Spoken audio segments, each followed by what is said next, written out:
Nous avons avec nous en ligne Monsieur Éric Montigny, il est directeur scientifique de la chaire de recherche sur la démocratie et les institutions parlementaires. Il est également professeur au département de sciences politiques de l'Université Laval. Bon après-midi, Monsieur Montigny. Bonjour, comment allez-vous? Ça va toujours bien, professeur. Alors, dites-moi, nous assistons aujourd'hui à cette rentrée parlementaire. C'est la dernière avant les prochaines élections au provincial à Québec, ou au Québec, n'est-ce pas? Et là, c'est là où ça passe ou ça casse, n'est-ce pas? Les partis d'opposition doivent faire leurs preuves pour essayer de ravir le poste à la CAQ, n'est-ce pas? Mais les Mhm. sondages sont persistants et disent que François Legault devrait former le prochain gouvernement. Euh, Qu'est-ce qui pourrait, parce que c'est là où on dit que 6 mois peuvent représenter une éternité en politique, mais qu'est-ce que la CAQ pourrait faire? Qu'est-ce qui pourrait se passer pour que ce soit le contraire, qu'un parti d'opposition prenne le pouvoir?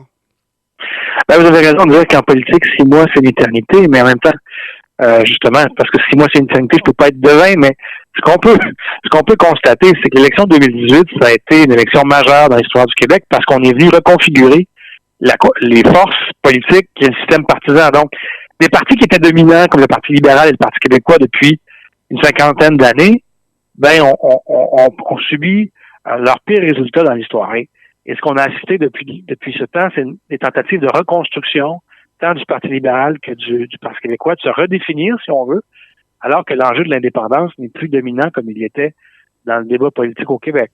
Et c'est des nouvelles façons de faire, des nouveaux enjeux qui ont émergé au Québec, notamment avec l'impulsion des nouvelles générations, des nouveaux enjeux qui ont pris le devant, et ça impose pour des partis traditionnels comme le Parti libéral du Québec ou le Parti québécois des remises en question. Hmm. On a dit pour le Parti québécois que l'option souverainiste qui était à l'os du Parti québécois, cette option est partagée et on est incapable dans ce camp de la souveraineté de faire l'unanimité, de faire quelques concessions que ce soit pour que cette option soit représentée par un seul parti à l'Assemblée nationale. Et ça, c'est dommage pour le camp souverainiste. Oui, le camp souverainiste est divisé. D'un côté Québec solidaire qui a une position souverainiste, mais qui je dirais, en mineur par rapport à son approche de gauche, par rapport à un Parti québécois qui, avec l'arrivée de Paul Saint-Pierre Plamondon, veut mettre le cap encore plus fortement sur l'indépendance. Mais ce qu'on sent dans les différents sondages, c'est qu'il n'y a pas, en termes d'intérêt pour les électeurs, c'est pas un enjeu qui polarise ou qui va chercher l'appui d'une majorité d'électeurs ou d'une partie importante de l'électorat en ce moment. Donc, ça va être un défi pour le Parti québécois d'abord, qui en fait son principal enjeu en vue du prochain scrutin, d'intéresser les électeurs sur cette question-là, alors que des enjeux comme la santé, par exemple, ou l'économie sont davantage au cœur des priorités selon les différents indicateurs qu'on peut voir. Mais en même temps, c'est la raison d'être du Parti québécois à l'indépendance. Alors, si le Parti québécois n'en parle pas, qui en parlera? Et on a assez dit qu'on met l'option en veilleuse. Maintenant, c'est le temps de savoir est-ce qu'on la garde ou est-ce qu'on la mette définitivement de côté. Cependant, on est loin d'un tel choix. Pour l'instant, vous avez dit c'est la santé, mais est-ce que la question de la pandémie ne peut pas prendre surtout la question de la gestion de cette pandémie-là par le parti au pouvoir, la CAQ, ne peut pas prendre énormément de place. Est-ce que c'est pas un procès de la gestion de la CAQ qui va se faire lors des prochaines élections? Ben, c'est possible que ce soit un des enjeux importants de l'élection, mais en même temps, une élection, c'est différents enjeux qui sont amenés dans le concret des gens, dans leur vie quotidienne. Donc, est-ce que ce sera un référendum sur la pandémie? Moi, j'ai beaucoup de réserves là-dessus. Je pense que ça va être une élection où il va y avoir différentes visions qui vont être présentées en économie, en santé, en éducation, sur la question de l'avenir du Québec aussi. Mais personnellement, j'ai le sentiment à ce moment-ci que, puis encore là, s'il y a une chose qui est imprévisible, c'est l'évolution de la pandémie puis des différents variants. On ne sait pas si 6 mois c'est une éternité en politique. En pandémie, c'est encore davantage une éternité parce qu'on a des surprises en surprise avec l'évolution des différents variants. Donc, c'est difficile de prédire quel sera l'effet de la pandémie dans la campagne. Mais jusqu'à maintenant, lorsqu'on regarde les indicateurs de satisfaction, par exemple, envers le gouvernement et de la gestion de la crise, c'est positif, les indicateurs, même si on a vu une baisse dans les derniers mois et une fatigue pandémique auprès de l'électorat. La gestion de la pandémie demeure appréciée des Québécois. Et la question que les gens se poseraient en élection, c'est est-ce que les autres partis feraient mieux dans la gestion de la pandémie? Il reste, oui, on a dit au début que les partis qui ont cette capacité de diriger pour, en fait, leur expérience en politique, d'une certaine manière, c'est les partis comme le Parti québécois, le Parti libéral et la CAQ qui est actuellement au pouvoir. Mais il reste qu'en queue de peloton, vous avez justement à la faveur de cette pandémie des partis comme le Parti conservateur du Québec avec du M qui veut aller chercher les insatisfactions par rapport à la gestion de cette pandémie, tout ce qui va faire que même si ces partis-là ne peuvent pas prétendre prendre le pouvoir, mais diviser, fragmenter le vote de l'insatisfaction. Vous avez raison de dire qu'il y a vraiment, ce qui cible ce parti-là, c'est vraiment le vote de l'insatisfaction par rapport à la pandémie. Éric Duhem avait le choix, avec son Parti conservateur, d'avoir un Parti conservateur plus classique sur différents enjeux. Ce qu'on voit dans les prises de position qu'il prend depuis les derniers mois, avec le choix de la candidate également dans Marie-Victorin, c'est d'avoir une approche vraiment centrée sur la pandémie, puis sur, si on veut, une critique du passeport sanitaire, des mesures sanitaires. Et c'est le choix qu'il a fait. Donc, son sort est intimement lié à l'évolution de la pandémie. Lorsqu'on observe les données de l'automne, par exemple, lorsqu'il y a eu un relâchement des mesures sanitaires, on voyait un déclin des appuis au Parti conservateur et en termes d'appui. Et on a vu une remontée lorsque les mesures sont revenues en force. Donc, c'est un parti qui a fait le choix d'être un parti d'un seul enjeu associé à la pandémie. Donc, son sort est intimement lié à l'évolution de la pandémie.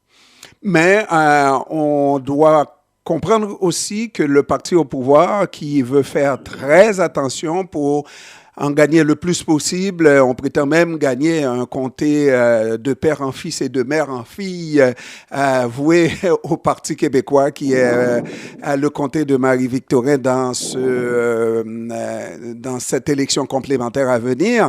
Donc on veut, et c'est pour ça qu'on voit un autre François Legault en mettant les pédales douces, n'est-ce pas, par rapport à ces mesures sanitaires, entre autres dans le dossier des camionneurs qu'on a vu à Ottawa, qui s'en vient à Québec.